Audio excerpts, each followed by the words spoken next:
In those days, few Southern girls made it through college, especially the pretty ones. And tall, slender, slouching Charles Lee did have, in his long gray eyes and wide, sensuous mouth, the kind of banked passion capable of whirling up his love and marrying her and sweeping her away. It was widely agreed in the small society of Kenmore, 60 miles south of Montgomery in the heart of the Black Belt, where he prudently settled as far away from the upper South as possible, that there was a lot of his great-grandfather Robert E. in young Charles Lee. A few older women, who read, also thought there was a real similarity to the dashing young officer named Fitzgerald, who had carried off Judge Sayre's oldest girl up in Montgomery, though it was agreed that May Lee must be much prettier and sweeter than the wild, erratic Zelda. My father did nothing to discourage either similarity. Indeed, his whole life was dedicated to furthering both.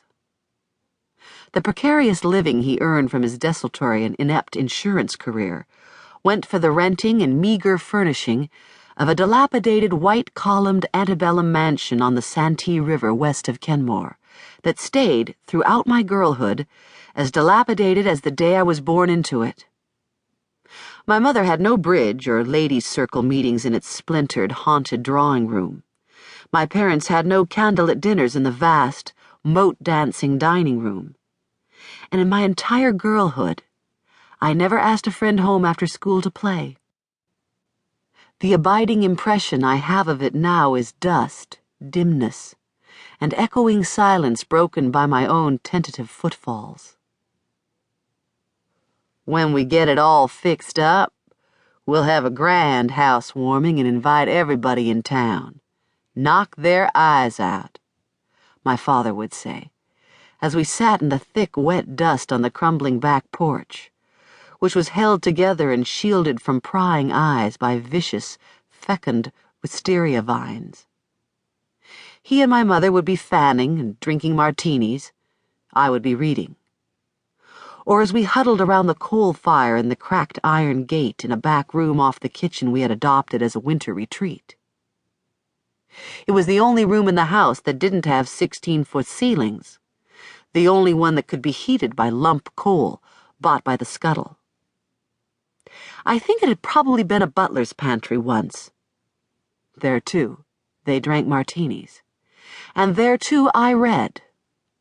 I read everything, everywhere, whenever I could, making thrice-weekly sorties to the Kenmore Library and coming home tottering under the rich piles of spilling books.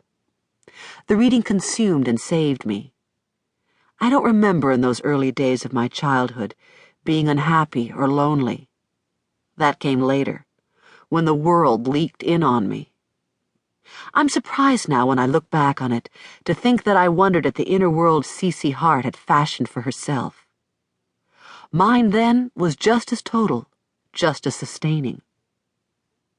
When I wasn't reading, or in school, my father tutored me, not from books, but in what he called the ways of the world, how to speak and converse and meet people, how to eat and walk and make small talk, how to correspond properly and promptly, how to order from an elaborate menu, how to choose and serve wine, how to behave with the president of Kenmore Bank and Trust and with the black woman who came to clean, and why the minute differences were important.